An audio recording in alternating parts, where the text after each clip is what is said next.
Today's session titled A Toolbox Approach to Catch-Up Support. So we've got an exciting session today. Like I say, you've got me, Quinn Chandler, as you can see in the image here. I'm the primary school or primary sector BDM here at Scanning Pens. And we've got Julia as well, Julia Clouter. Hi, Julia, who is our lovely head of education. So you've got a bit of a duo today with us. And today we have some great content to run you through. So firstly, I'll say, again, thanks for joining us. I hope you've all sort of really enjoyed welcoming all your students back into the classroom over the last couple of weeks. And I'm sure it's been a sort of fun challenge, to say the least. So hopefully there's going to be some good strategies about re-engagement and sort of reading support to maybe help you and most importantly, help your students. I think one thing I wanted to mention before we look at the content was, over the past few weeks, I've been reading a lot and speaking a lot with customers about the same thing keeps coming up about inequality of access for SEN learners while studying at home throughout the lockdown. I think especially for those learners with reading difficulties who found it extremely hard to just engage at all in their studies while at home. So I'm sure for you guys over the past couple of weeks, the most important task has been sort of re-establishing routines that support their re-engagement. And I'm sure it will be for the rest of the term. And hopefully a bit of the sort of toolbox approach that we'll run through today will really help sort of give a bit of not guidance, but a bit of feedback and a bit of sort of strategies that you can take away to hopefully support that. So as I say, it's myself and Julia, and today we're going to be sort of explaining how a toolbox approach will support the much needed sort of refocus and re-engagement on students' learning.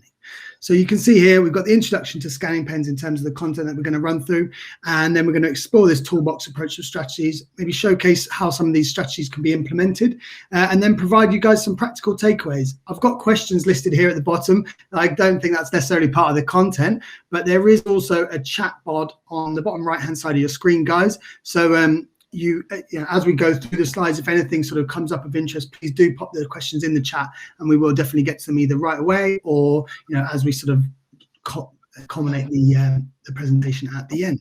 Now for me, what I really was keen to give you guys, so some of you I know are our customers and are using the Scanning Pens daily. For you, some of you maybe not seen the Scanning Pens whatsoever. I wanted to just give you a bit of an overview in terms of the features of the pens, the benefits of the pens, who they're supporting, and then we'll sort of lead in how to sort of how they make up a part of the toolbox approach to reading support.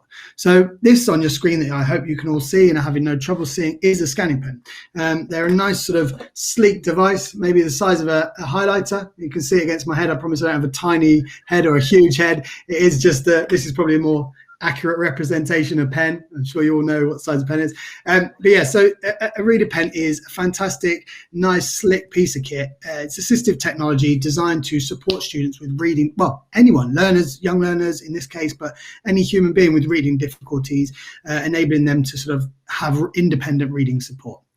So the image shows you the reader pen itself, and the diagram shows you a few of the features in the reader pen. I just wanted to bounce through those and sort of give you an idea about what they do and what's included on the pen. So the text reader itself is pretty much what it says on the tin, as are most of the functions. So the text reader enables our users to scan over any printed text and have that text read back to them via the pen.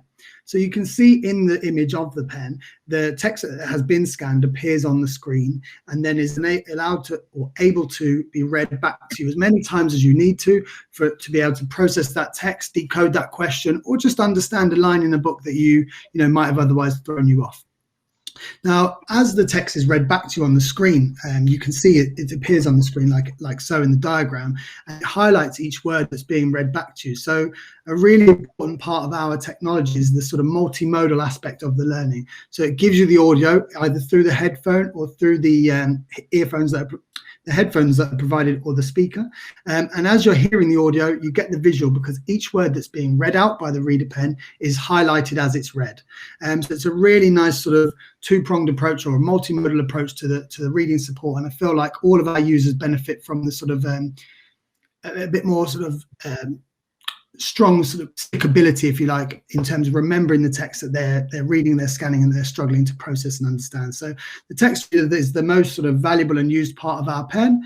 And we also include a dictionary as well that has a number of foreign dictionaries, a number of UK dictionaries. The most dictionary that's used by you guys that are on the call and our users that I support in primary school is the OPD, the Oxford Primary Dictionary. So it's nice.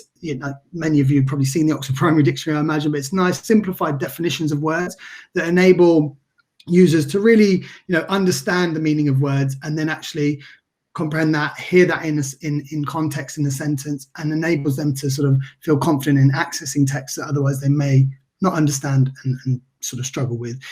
We do also have the Collins Dictionary within there for our older learners or for adults that are using the pen.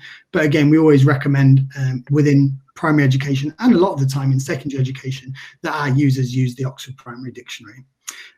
Just a quick mention of the other tools. So scan to file, again, what it says on the tin, you can scan text and save it into the pen, and that saved text can be uploaded into a Word document on a computer if it needs to be edited on, or it could just be saved on the pen if it's something that you're going to revisit often. I always used to refer to this as something that would be used more in secondary school with, revisiting a certain poem maybe for a coursework. But actually, more and more work that I've done with primary schools, some people have mentioned to me that teaching assistants are using this as a pre-teaching exercise, if you like, where students aren't necessarily confident scanning always with the class, so that if they've got sort of slightly slower motor skills maybe, so they are actually scanning a piece of text that they might be working on in class, so it's in the pen already that the students can visit throughout the lesson to stay up to speed with the lesson and be included in a group activity. So there's a number of ways you can see these tools used as well. That's awesome. I love that, Quinn. Yeah. That's a great strategy. I can imagine exactly how you'd use that in the classroom. If you were looking at a passage of text and you knew that that text had to be read by a number of different learners even, not that we're able to pass our stuff around as much as we do. No, but in normal times, yeah.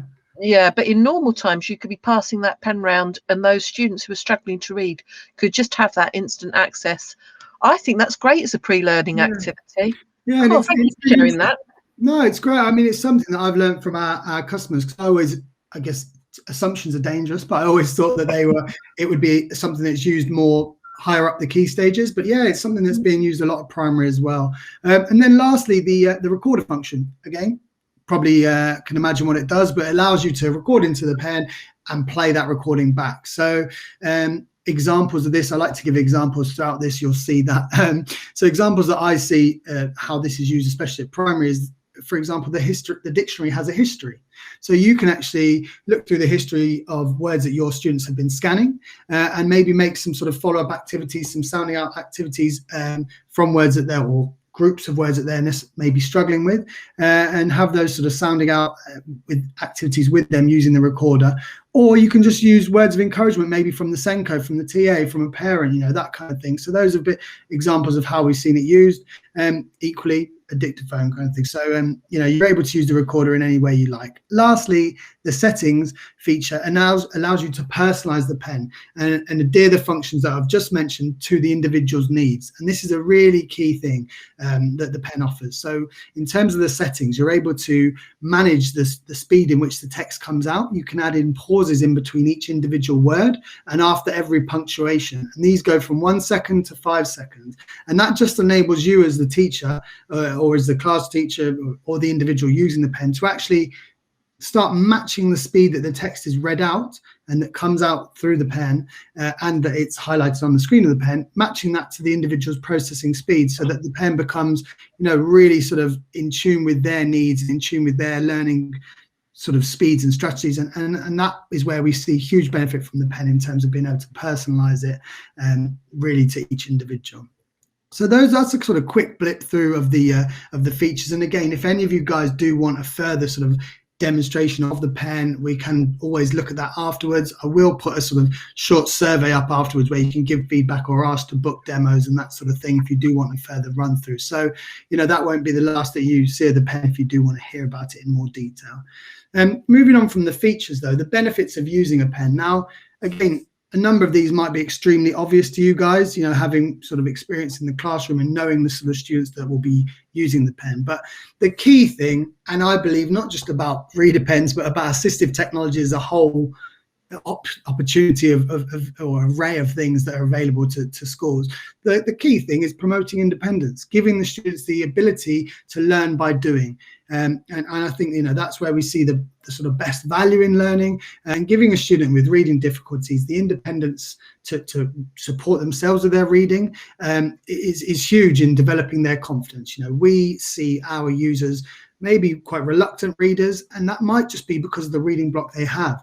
The fact that their confidence has been knocked so many times when trying to access certain books or certain questions and not being able to process or decode those. So giving them the independence to support themselves and a tool that will read back to them and tell them the meaning of words, hopefully is really helping to build their confidence and reduce any anxieties or reading anxieties that might have been festering into their learning journey, festering into their overall life experience. So the assistive technology, and in this case the reader pen, can be extremely powerful in sort of shaping how confident and how sort of anxious or not our young learners are.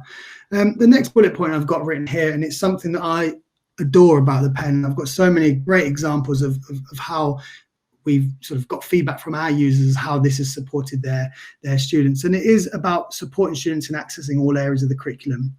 I guess most of you will agree to this statement, that a lot of this time we're supporting dyslexic students or students with reading difficulties, as I've already mentioned, and a lot of the time those students have a high cognitive ability in other subjects or other areas of learning. Not just reading's their block. Reading's the thing that's the sort of, like I say, the stumbling block or the annoyance for them in their everyday learning journey, but actually their cognitive ability might mean that they're quite key mathematicians or in any other subject. And we've got so many examples from our customers where they've said that using the pen has allowed students to sort of filter through or decode this long, lengthy word problem-solving approach questions that we get nowadays to maths that are almost a paragraph long, and really just decode that question, get to the crux of the question, and then enjoy the answering it, and enjoy sort of getting through their maths work. And like I say, we've got so many case studies that we'd be happy to share with anybody who's interested. So they're not lengthy written things, which we do have some of, but we tend to try and make some nice, engaging, short videos and quotes that you can have a look at on our YouTube channel that really just support this sentiment, in that they really do enable students to access all areas of the curriculum. And I guess the next bullet point goes hand in hand about giving students the ability to access age-relevant text. When I first joined Scanning Pens, I was blown away. I was going to visit schools, and students, as young as year 5 are telling me that they were aware that they're not able to challenge themselves with the books they're reading, or they're not able to read the books that their peers are reading, and that affected them, and that almost it bored them in the sense that they were rereading books in their Eric time or during DEAR and all that, any sort of reading initiative, or even just when they're wanting to read at home, and giving them the confidence to think, well, you know what, when I do come along to a word that I have no idea what it means, I can use the dictionary and I can scan that to hear that sentence, that word within a sentence, to understand it in context. That just allows them hopefully to have the confidence to access age-relevant text. And then in turn, supporting them in accessing all areas of the curriculum and accessing age-relevant text goes a huge way to helping to close the reading gap in the classroom. Now, we hear so much about reading gaps. Of course, we pay a lot of attention in terms of attention as a company to the sort of reading levels across the country. And I think so many reports have been published by big names in education, like the Education Endowment Fund, like Ofsted, like the DFE, in terms of what gaps emerged during the lockdown and during the pandemic. But the truth of the matter is we all know there was a reading gap prior to that, and there probably will always be gaps within the reading. Well, there'll always be gaps within reading in the classroom, and a number of primary students are entering secondary education with a reading age below the required rate to really sort of stay up to speed in secondary. So if we can implement assistive technology that supports that and implement it early, so it's there's sort of less stigma attached to using it, then that can go a long way to closing that gap and giving students the sort of platform to success, or to succeed, as they go on through their learning journey. And I've kind of already mentioned it, but the tool is inclusive and discreet, and so it does take away many stigmas of sort of an individual reading reading person, a reader in the class, supporting me daily, or a computer on the desk. The pen, as I've already showed you against my head, is quite small, quite discreet, and it is inclusive in terms of being able to use it. You've got the headphones so it doesn't distract others in the class. And then lastly, I've got written here, and I do think it's a key thing, is that it frees up time for you guys as teachers or your assistants or parents at home. There's a lot of examples, again, in our case studies from customers where, they really, of course, the main benefit is about supporting the students, but it's fantastic, the notion of actually a number of students that are being quite constantly supported with their reading can do that themselves. And then in turn, it allows you guys as staff to push students on for their extension activities or spend more time with the students who can't independently support. So, there is a number of sort of different avenues, if you like, in terms of the benefits of the pen, and that's just a few there that we bounced through. The terminology you want there, Quinn, it's called building capacity. Okay. So if you're going to build capacity with your TA team, that means that you've got them doing less one-to-one support with individuals for basic things like decoding support. You don't want to be deploying your TAs, or if you're a TA, that's the bit that you don't want to be doing. You want to be pushing on the learning. If the student has actually got control over that bit of learning and can do that independent bit of reading, the TA or the teacher then has the opportunity to get in and accelerate the learning that needs to happen at that point in time. Or if you're not having the TA being used helicoptering for doing decoding in the classroom, that TA could be spending time preparing things for me, the teacher, which is, more important actually sometimes, particularly when you're really busy. So this notion of building capacity, I like that point. It's really important at the moment. Teachers are under huge amounts of pressure to look at all of our learners. They've come back, we're thinking about assessing them, we're baselining. There is so much to do. So anywhere where we can build in capacity, that's important to us. So I think that's a really key point at the bottom there. Very relevant. No, and thanks for sort of clarifying that even further, Julia. Thank you. And then just before, actually, so I'm going to bring Julia in a minute, but I just want to show you guys a little bit more about the pen. So this is just something about why a scanning pen is helpful. So a lot of this we've already been through, but mid-tech, it means it's sophisticated but easy to use. So there's no setup, so the children are reading instantly, but by themselves straight away within minutes. Little things that we've got here. If you were wondering, the pens are battery chargeable like your mobile phone, so there's not that whole notion of them all needing to go back in the charger case with the iPads every day. They have a long battery life and they not tend to last throughout the week.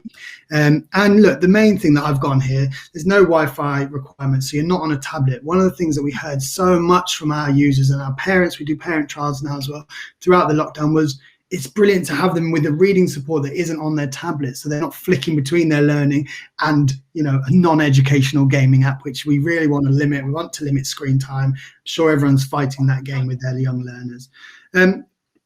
Last thing I want to mention is implementation. I think from working working in education technology products for the last 10 years, one thing that I've come to understand for you guys as teachers is it's easy to see amazing things. It's easy to see things that you think would be brilliant in supporting you guys in the classroom, but actually the implementation of that can be tricky. You might see it and give it to a classroom teacher, to an assistant, to any number of people to sort of say, hey, have a look at this. And if you can't easily implement that, it can become tricky and just fall by the wayside where it could have been a fantastic support. So it was brilliant. When Julie and I joined, we sort of banged heads together. And one of the things that came out of it first was that there needs to be an ease of implementation for our users who are trialing the pens, and easy for you guys to establish whether it is a good intervention method for your individual students. So the Helping Hands Detective Agency, Julia can elaborate, but it's a book of 15 short stories and activities. So the pages look like so. So you've got a characterized story on the left-hand side and a follow-up activity on the right-hand side. And these activities all include a story and then a comprehension activity. Each one of them is a feature guide, if you like, of the reader pen. So it will introduce the dictionary, the text reader, the recorder, and it builds the students' confidence in using the pens, and yours potentially if you sort of work through them with them. But the great thing about these activities is they are student-led.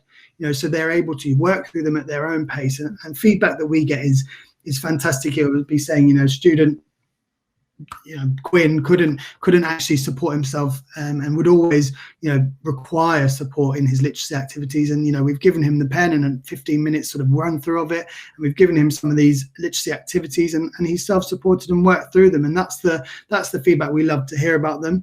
It just makes it easy for you guys to establish if, as an intervention, these pens are going to self-support or allow the students to support themselves. And they do offer personal progression certificates throughout this, so the student gets something back, which is always key, and I think they love that. So it's not the case that everybody goes through every single one of the 15 activities to become confident using it, and sometimes people already have teaching activities that they want to try with the reader pen that they're already using in class. But equally, if not, this is something that we give along with the trials, and it's there and it's fun. And I mean, Julia might touch on it, but the characters are loosely, well, I know, Julia, you say they're characters that you've taught before, but I think it's fair to say they loosely based around students that might be requiring the support of a reader pen, and it's subtle, but often our users do relate to that, and it's a nice kind of warm introduction, I guess, to a support that's new to them. So that makes it very lovely for them in terms of ease of implementation and ease of just introduction into normal classroom working, or normal way of working. And that's really all I've got to say. So I mean, what I know, a lot of the core focus of today is about a toolbox approach to catch-up support. And Julia, I'll flick on to the next slide, because I know, how does a toolbox approach, I guess, is what I want to ask you. How does a toolbox approach to support reading success and, alleviate reading stresses, and what does it look like, and what sort of strategies can be easily implemented in order for a toolbox approach to be adopted in school? Hey, Quinn, I'd be delighted to share. Great. So why am I qualified to share this information? I was a Senko and a teacher for 25 years, and I've walked the walk and enjoyed my walk, but now I'm working with scanning pens, and I support professional development opportunities and help create resources that will support you to do a really great job of helping our learners with weak literacy. So that's what I do now. And I'm very often going to shows and blogging and thinking about this business of how do we change things for students in the classroom. So my experience, I've done primary, secondary, PRUs. I understand what disengagement looks like in learners. I know what reading stress looks like. I've seen a lot of it. And you will know it because it happens in every classroom. If 1 in 10 children is probably on the dyslexia continuum, you've probably got maybe between 3 to 5 students in a classroom who are going to be disengaged with learning to some extent and are going to need some additional support. I think that will have widened that gap over the lockdown learning period for all the reasons we all know, right? What we want is reading success. We want reading enjoyment. We want to be able to create a buzz about reading, because literacy is the core of everything. And I think if you can put the buzz back into reading enjoyment, it will really help everything else going forward. So I have written a document that is available to download from the Scanning Pens website. I have written this with the benefit of my experience as a Senko and advisor. It's called the Literacy Passport. And this is a document that I think will be really helpful for you right now, because you are in the business of baselining, you are observing, you are thinking about who is struggling, who wasn't struggling before, who's come back and is struggling now. How do I go about recording that? What am I actually seeing? Because I know what that's like when you're in a class full of 30 students and you've got to try and identify what on earth's going on. And it takes thought. It takes a lot of energy, actually. So one of the things that I've done is written this document that contains lots of really helpful pro formas for you that will enable you to start identifying what you are seeing. So, for example, there's a fantastic little resource here on page 10, and you can download this independently just as a single page. This is called a literacy gathering information form, and it will just help you to spot things like, is this student reading at the chronological age, or is there some kind of gap? Are the materials appropriate? Are they decoding accurately? Can they read the new keywords? Is their fine motor skills adequate? So all of those questions, you could be just observing one student for 3 minutes in a lesson, creating a tick list so that you're starting to evidence. You can do it over time as well. There's 3 opportunities. So if that student's having an off day, you wouldn't want to base any of your assessments on that, but there's some different points in here, tick lists, so that you can do that over time. Or you could work with a whole group and think about their accessibility. So that's just one of the support tools in here. There are many, and I would thoroughly recommend that you download yourself a copy of this and save yourself some time, because I've done the hard work for you. See, I'm a very kind person. And in line with that, too, I think we'll after, for all you guys on the call, on the call, we'll send links to where you can actually get that from and download that from on our website. So for anyone who does want to do so, you'll get the link sent via email. Awesome. I think that would be great, Quinn. So here's another one here. I'll just mention, I think it's good. Page 17, reading intervention record card. So you recognise you've got a student who is struggling with their reading. If you have got someone you are supporting that learner with, you might want them to go away and complete this tick sheet, and this gives them the clues what they need to look for. So for example, are we now gathering evidence about a reading gap emerging over time? Have we got that baseline assessment? Do we know what their reading age score is? Do we actually need to start thinking about calling in some additional support? Are we going to need to use a pen in SATs in a couple of years' time, or just around the corner? Or do we need support for assessments? Lots of documents in here. I haven't really got time to go through the whole thing with you, but save yourself some time, have a little look through, because I'm absolutely certain there will be some time savers in there for you. Okay. Strategies and the toolbox approach, or the toolkit approach. So my challenge to you, should you choose to accept it, is to go out and get yourself a box and put it into your classroom and fill it full of stuff. And I'm going to give you some ideas of the stuff that can go in it, so that you can help every learner in your classroom to just confidently go and get the thing that they need. Why would I suggest that you get this organised for everybody in your classroom to be able to use? Well, it's because your learners who have dyslexia or those more significant literacy difficulties do not want to appear as different to their peers. If you say, hey, I've got this fantastic box of stuff, you're welcome to try it.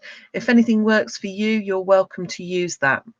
First of all, they might self-identify and find tools in there that make them improve their literacy on their own. How fabulous would that be? But also those students who really do need that support will just think, hey, this is part of our culture in the classroom. That's fine. I will go and get my reader pen, or I will sign it out, or whatever it is, or my noise cancelling headphones while I'm doing my reading, or I will go and get that fiddle toy so I can fiddle while I'm reading, or whatever activity I'm doing, because that is now permitted. You choose what you put in your literacy toolkit. If you use apps in school, you could cut out a picture of the app and stick it on the outside of the toolkit so students know what they would be expected to use if you've got particular screen readers or whatever it is, as a reminder. Or maybe you could put trading cards if you've got slightly more expensive bits of kit that you want to go and trade with the teacher. So for example, on the Scanning Pen's website, there is a picture of a scanning pen that you can print out, stick in the toolkit, and it says trade for 20 minutes. So a student might come to you with that trade card. You can give them a real one. That way, you know, you can make a note. Okay, Jamie's got that. Fine. I wonder who's self-selecting to use these tools. That's interesting, because you might find students actually going back and reusing tools and self-identifying that they are struggling. I think it's incredibly helpful to do that. An example I will give you, real life example, is of a young man who would act out every time we got to the library. It was never a problem in my English lessons. It was only when we went to the library. Now, this young man, I had got him sorted. I provided audio books. He had a reading window. He had whatever he needed. I knew he needed to help him to be able to do the business of reading and stay engaged. So that all worked really well. But when we got to the library lesson, I think I was doing a cover for his library lesson, and he was acting out, and it was terrible. And this isn't you. Why are you behaving this way? And he sat down and said, it's all this text, it just runs around the page. I can't see it. And I said, no one's ever had a conversation with you about coloured overlays, have they? Let's just try some. And I got my coloured overlays out, and he went, oh, is that what text is supposed to, is that what it's supposed to look like? It's not going like that. And yeah, so here we are. So this young man, you can put in really good strategies in your classroom. If you're a good teacher, you kind of instinctively know how to support, but when they go to somebody else and they don't get those supports, boom, that's when the behavior happens. That's why it's another good reason to have a go at various things inside the literacy passport, because you'll be able to create some support tick sheets. So if you're going from one teacher to another, that information can travel with the student, or from school to school, it can travel to the next school in the middle of the literacy passport. So write down all of the tools that that student needs, keep a record, and just make all those tools available. Other things that should be in your library or in your classroom, we talked about how reader pens make all text accessible, but to give those struggling readers a really good chance, I recommend that you look at high interest, low readability books. I'm sure you've probably got some.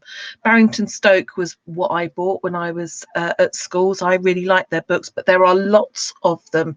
And what you're basically looking for is that student's ability to decode text. So if a student's understanding falls below 8.5 words within a 10-word section, that's going to make their enjoyment of reading fall apart, because decoding, it uses so much brain power that you will just lose the story. So high-low readers are a great way of engaging those learners back into reading. There's another series of books called the Treehouse books that are quite good. They've got lots of little animation and little pictures, and it starts with more pictures, less text, and then as the books go up, you end up with less pictures, more text, and it supports the students through. So please have a think about the kind of written resources that you've got and written materials you've got. This is reading for pleasure. I recognize that when you're giving out your class-based materials, you need your students to access what it is you produce. Reader pen actually means that you don't have to do so much differentiation, because the student has got the power to do the decoding. So that's saving you work time as well. Okay. There's really good reasons why students respond well to multi-approach to reading. And actually, it's a great time to be dyslexic, Quinn. Books now, that you could be reading a book, listening to a book, watching subtitles. You could be in virtual reality, having a whole book happening around you. We're in wild times, you know. It's true. Really It's good. true. I think on a personal note, I think the last 2 or 3 things I've watched on Netflix have all been audio and visual, because they've all had the subtitles on as a preset. So it's true. I just while you mentioned mine, I just wanted to say, actually, before you go into this, that the notion of the toolbox, because a lot of people, I think, look at the toolbox approach as, you know, number of strategies. But I loved what you said about how the toolbox approach actually eliminates a bit of stigma, maybe, because the people that you're not aiming, not that you're not aiming to support them, but the ones that the support's less tailored to, help the others feel more sort of part of it. And that is, you know, guys, I'm speaking with schools every day, and you know, you guys are probably nodding along as Julia said it, but it's something I hear all the time. The reader pen, it's easy for me to say it doesn't have any stigma, but equally a lot of the really sort of reluctant reader, or the anxious people in the classroom who are often benefiting from the pen, still find out, there's something different about me using this in the class. So that is such a lovely notion of actually bringing everyone together, and it's something that everybody can use. And again, we've got so many examples of, you know, unidentified needs being identified when the support has entered the classroom by other children sort of warming to the pen, saying, oh, what's that do? And, you know, how can that support? And then they're giving it a go, and it does, you know, sort of that notion of self-identifying comes out. So yeah, it's great to hear you say that. Thanks for that. Just think, oh, you just made my brain explode then. I had a little boy who was selective mute. He wouldn't speak. That was his thing. He just didn't speak. But he could let a reader pen speak for him. That could be his voice. Yeah. so he could engage in the same activities as his peers and not feel so excluded. I mean, there are so many different ways that you can use the tools. It's And often it is the students showing us these different ways, isn't it? I think, and that's a lovely thing about it. I think with technology, and they're always a lot more confident with it as well, aren't they? I think. Well, that's another thing you could put in your literacy toolbox. You could put in a picture of an audio book, and then if your class reader was, I don't know, whatever it is, perhaps they could access the audio book, you know, and make their request to you that way. Sometimes it's easier for a child to come to you with a picture or an object because they haven't got the words to tell you what they're struggling with. So filling a box, not just with, you know, there are fairly inexpensive things that you can put in the box, things that, for example, will hold the book open. You know, we have some children who really struggle with their fine motor skills and actually find the business of holding the book open difficult. But if they could just go and get that, then that they can resolve that difficulty, can't they? Problem solved. So anyway, I'm rambling a little bit. Let's move on. Audio literacy. We know that when we combine our senses, when we have multimodal learning, then we get increase in concentration. So that's great. An increase in participation, increase in motivation, their desire to want to be a part of something. Very important too. I won't dwell on audio literacy because I think that there is a lot going on in the BBC talking about subtitling at the moment, children's programmes, Quinn. So I think it's in the news. You'll be able to find out and look at that info. Okay. So there are lots of good reasons why this is a very helpful classroom tool. I know that there is some money available for pupil premium.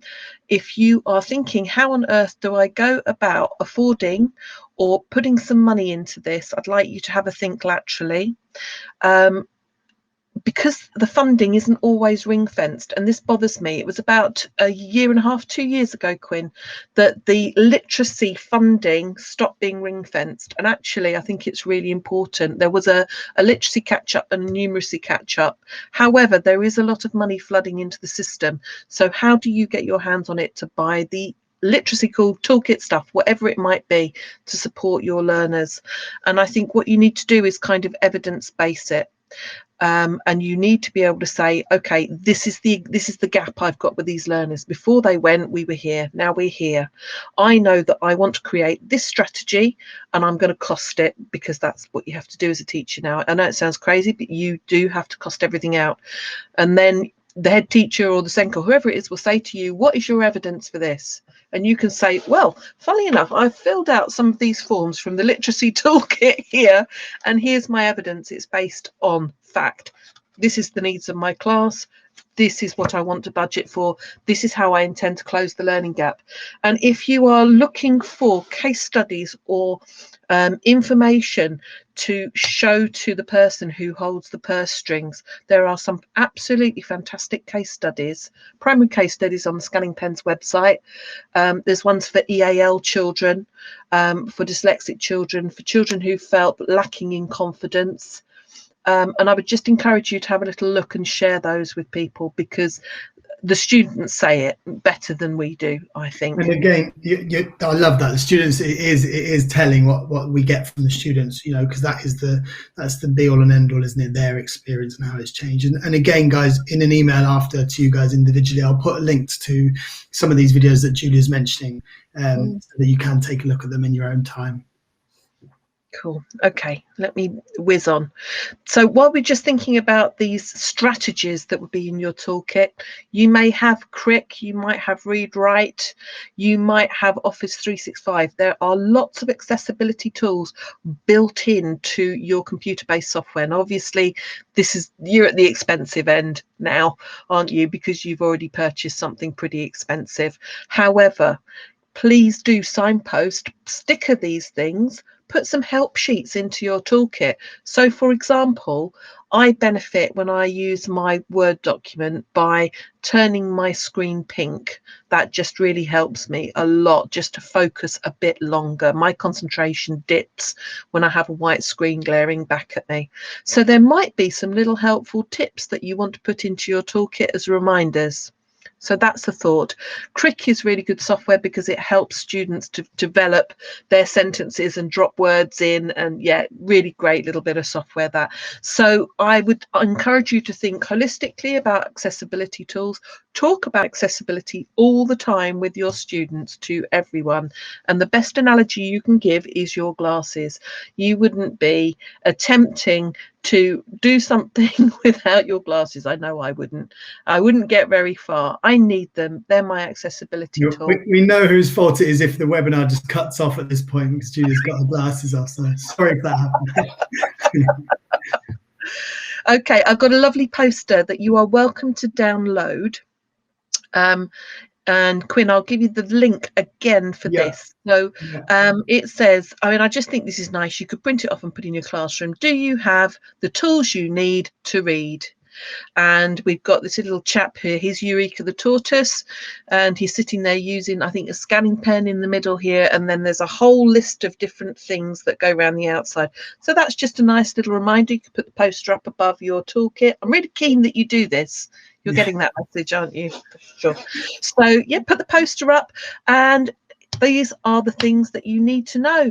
It just gently reminds students. You don't need to nag. You get used to using a reading support. The whole class feel that it's completely normal. And please do encourage and reward your students when they are using their accessibility tools. That's really important. Tell them what a great job they did. Tell them how much more concentration they had. Tell them how much better they did. You know, everyone wants to know they're doing well. So be free with that praise. When catch them doing it right is what I would always say to student teachers. Look for every opportunity that you can to tell a student they've done something well, because that repays so much more than telling them that they didn't do something very well. So there we are. That's my teaching wisdom for this afternoon. That was a real pearl of wisdom, wasn't it? I think so. Great. So I know that you might have some Q&As, and if you want to drop things into the box, I'm happy to answer questions. There are a couple of links there. Quinn is going to provide you with everything I think that we've talked about, or links to those things. So don't worry about writing things down. We'll send them. That, like Julia said, I'll email. So if there are individual questions, please let me know. But one thing that I want to do is just share a quick survey. It's just 4 questions where you guys can say you'd like more information about Literacy Passport, would like more information about upcoming webinars, this kind of thing. So it's just nice to get your feedback. But I know before I just share that onto the screen, we've got something really fun to tell you about, which is the Drop Everything and Read for Dyslexia Learning Festival. So Julia, I know you're a huge part of that, but we've got a number of engaging speakers, people that I guess a lot of you will have heard of from the educational world. And really, I guess the day is all about sharing strategies, sharing engagement sort of techniques, sharing all sorts of fun and developing love for literacy. And that is the idea of DEAR. I'm sure it's a campaign that you guys have seen. The Drop Everything and Read campaign runs, but we are, or our sort of partners that Succeed with Dyslexia are running an event which is free. It's 2 Mondays time, I believe is right, Julia, Monday the 29th. Yeah, Monday the 29th. So what be there for free CPD. I'll just share the survey, guys, and if any of you would be happy to put your feedback in, that would be brilliant. Don't worry, it doesn't come up on the screen, but hopefully you'll be able to see and access it now. But Julia, I mean, is there anything you could tell us about the DEAR Festival that I didn't mention that you might, you guys might think is interesting? In a minute and a half. In a minute and a half, I'll see what I can do. So please do have a look at #Succeed with Dyslexia. There are lots of free resources. That's where you can get that poster of that little chap in his shell with all the things around him. If you go to Succeed with Dyslexia, go to campaigns. The Dear for Dyslexia campaign is running now. You can download a campaign handbook. That's a great way of creating a bit of a buzz in your classroom about reading. You will find that there are ways to engage through social media, send pictures of extreme reading. I'm not saying send your children out to walk tight ropes or anything, but you could always Photoshop it. That could be a bit of fun. Create reading dens. It's just about putting some terrific excitement into reading. There are campaign handbook. I have written a guide for teachers and parents that Succeed with Dyslexia have that I'm quite proud of, because I'm so keen to share this idea of this toolkit with everybody. So if you want to find out more about all the individual things that could go into that toolkit, you can get that campaign resource from the Succeed with Dyslexia. I think it's a .org. And get the downloads from there. Please come to the festival. Carol Allen's speaking. Dr. Neil Alexander Pass is speaking. Georgina Durrant on another variety of assistive tech is speaking. And one other person, Michelle Catterson, head teacher from Moonhall School, will be speaking about how she's revolutionised reading across her school and increased reading engagement. So there will be fabulous speakers at the festival, lots of opportunities for you to get involved. If now is a good time for you to create a buzz about reading, there are lots of resources there for you.